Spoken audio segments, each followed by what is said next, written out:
मालिक को प्रणाम। मालिक कहते हैं प्यार में झिड़कियाँ भी सही जाती हैं क्योंकि इनमें एक अजीब मिठास होती है और ये झिड़कियाँ सिर्फ प्यार के नशे में ही मिल सकती हैं। ऐसा व्यक्ति कभी हल्के या निम्न चरित्र का नहीं हो सकता। यहाँ मैं सूरदास के द्वारा श्री कृष्ण के प्रेम में लिखे हुए भजन का हवाला दे रहा हूँ। बाँह छुड़ा के जात हो निर्बल जान के मोह, हृदय ते जब जाओगे तब जानोगे तो है। अंधे होने के कारण सूरदास कुएं में गिर पड़े थे और श्री कृष्ण ने उनका हाथ पकड़कर उनको कुएं से बाहर निकाला था।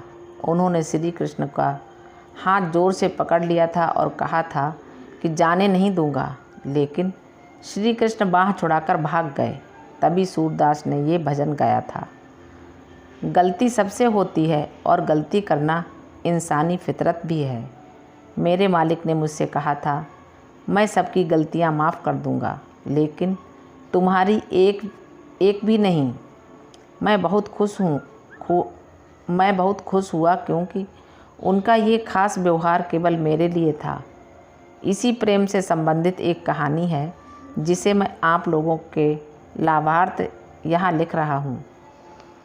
मजनू ने अपनी प्रियतमा लैला के वियोग में अपने बदन में राख पोत ली और भीख मांगने लगा। लैला हर गुरुवार को गरीबों को रोटी खिलाती थी।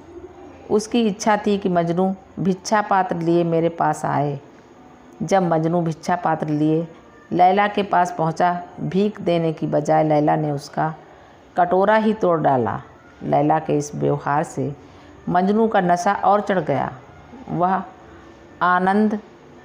आनंद विभोर से भरकर नाचने लगा। लोगों ने कहा, दोस्त तुम बेवकूफ़ हो, उसने सबको रोटी दी लेकिन तुम्हारा तो कटोरा भी तोड़ दिया और तुम उसके प्रेम में पागल हुए जा रहे हो। मजनू का जवाब था, यह बर्ताव सिर्फ और सिर्फ मेरे लिए था। यही प्रेम की विशेषता थी।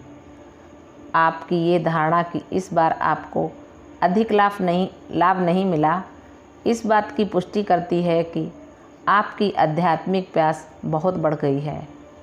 जब आप किसी भी तरह स्वरूप का ध्यान न कर सके तो ये मान लीजिए कि स्वरूप आपके सामने है।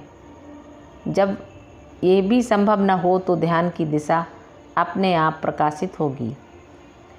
दरवेश के लिए चलते फिरते रहना ही बेहतर है और आपके पास जमकर रहने का कोई मुकाम भी नहीं है। आपका आखिरी पड़ाव सिर्फ वही है जहां पहुंचने के पहले आनंद भी विदाई ले लेता है। उस दशा का कैसे वर्णन किया जाए? यदि उसे अज्ञान कहा जाए तो वह भी तो विदा हो जाती है। हाँ, एक शब्द है जो उस पर थोड़ा प्रकाश डालता है और वह है पूर्ण अज्ञानता। मैंने उसे परिवर्तन शून्य दशा कहा है। वस्तुतः यही असली दशा है। आध्यात्मिकता तो पीछे छूट जाती है। यही हमारे सारे परिश्रम और प्रयास का सार है भाई। यही वह चीज़ है जिसकी लोगों ने कभी कामना नहीं की, अन्यथा ये उनको पहले ही मिल गई होती। जब इसके बारे में किसी को कुछ पता ही नहीं था तो कोई कामना क्या करता। सबको मेरे मालिक के प्रति आभारी होना चाहिए जो इसे लोगों की जानकारी में लाए। कबीर के शब्दों में पूर्ण अज्ञानता का मतलब है हाँ और ना के बीच की स्थिति। अब मैं अपनी बात पर आता हूँ। सच्चा परमानंद वह है जिसमें कोई आनंद नहीं मिलता। आनंद मिलता ही नहीं। जब तक आनंद की अनुभूति होती रहती है उसमें माया का अंश मिला रहता है। आपने अपने परमानंद की दशा को भारी कहा है, जिससे ये सिद्ध होता है कि अज्ञानता के केंद्र से आपकी कड़ी जुड़ी हुई है और ऐसा सीमाबद्धता के कारण है। यदि आप इसे भारीपन की बजाय ऊब कहें तो ज़्यादा मुनासिब होगा। ऊब का मतलब है कि आप और अधिक ऊंचाई पर जा रहे हैं। इसीलिए आपको सुखद और हल्की हवा की ज़रूरत है। शांति कभी ऊब नहीं पैदा करती, लेकिन सिर्फ ऐसे ही आदमी को इसकी ज़रूरत होगी जिसकी अभी एक ही आँख की क्षति हुई है, दोनों की नहीं।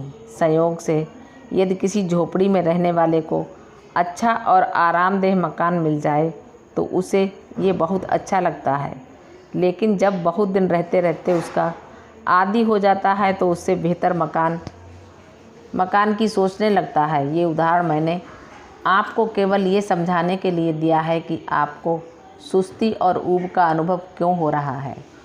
आपने लिखा है कि मेरा मन इससे बाहर निकलने को हो रहा है, जिसका मतलब ये है कि या तो मेरा मन अभी तैयार नहीं हुआ है या फिर ये शांति और परमानंद की सच्ची अवस्था नहीं है। इसके जवाब में मेरा कहना है कि मन की स्वाभाविक वृत्ति अनुभव करने की होती है, चाहे वह पार्थिव हो या आध्यात्मिक। जो कुछ भी इसकी निगाह में आता है ये उससे जुड़ जाता है, चाहे वह शांति हो या परमानंद। मैंने आपको विधि बता दी है, लेकिन जब इलाज करने के लिए ढेर सारे हकीम मौजूद हैं तो हमें खास मामलों को छोड़कर इससे मतलब नहीं रखना चाहिए। जो काम आपके पास है वह थोड़ा नहीं है और इसके और ज़्यादा बढ़ाने की उम्मीद है। मैं आपकी इस बात से बहुत खुश हूँ कि आप मसीहा होना चाहते हैं, लेकिन ऐसा होने के लिए आपको अपने अंदर दर्द पैदा करना होगा। श्रद्धा का मतलब ये है कि आप अपने विचार को गुरु के साहस के साथ दृढ़ता से जोड़ लें। मैं असली हीरा देता हूँ जिसकी परख केवल जौहरी ही कर सकता है। अगर कांच का व्यापारी हीरे की कीमत न जान सके तो इसमें हीरे का क्या दोष। फारसी का एक शेर है जिसका मतलब है, अगर चमगादड़ दिन में सूरज को नहीं देख पाता तो इसमें सूरज का क्या कसूर। अगर एक ही चीज़ से सबका भला हो रहा है और किसी एक का नहीं हो रहा है तो इसका स्पष्ट मतलब है कि दोष उसी एक में है, सब में नहीं। यदि कोई आपके पास शिष्य या जिज्ञासु के भाव से आता है तो कभी लाभान्वित हुए बिना जा ही नहीं सकता। मुझे आपकी संवेदनशीलता में कोई कमी नहीं दिखाई देती। कमी आप में आत्मविश्वास की है। जो चीज़ ठीक है उसके बारे में दिल को इत्मीनान होगा। प्रेम अगर सच्चा है तो 7 साल के अंदर एक एक कण रूपांतरित हो जाना चाहिए। जितना हो सके उतना किफ़ायत सार बनिए। किफ़ायत से मेरा मतलब ऐसी कंजूसी से नहीं है जिससे बच्चों को किसी प्रकार की कोई दिक्कत हो। लोगों की सेवा करने का आपका विचार उन्हें आपके पास आध्यात्मिक प्रशिक्षण के लिए ले जाएगा। आध्यात्मिक पुरुष का विचार अपनी प्रकृति के अनुरूप वातावरण की सृष्टि करता है, लेकिन हम सब मनुष्य हैं, इसलिए हमें मानवीय समझदारी की मांग के अनुरूप तरीके ही अपनाने चाहिए। यही हमारा कर्तव्य भी है।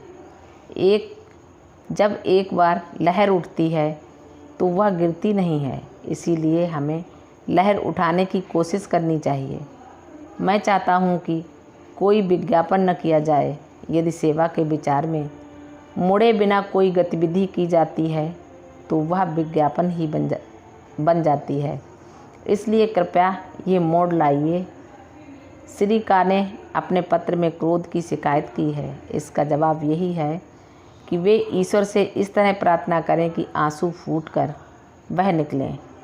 अभ्यासी ए बिंदु के जितना ऊपर पहुंचता जाता है, मेरे लिए उसका प्रशिक्षण देना उतना आसान हो जाता है और उसकी आंतरिक वृत्तियाँ परिष्कृत होती जाती हैं।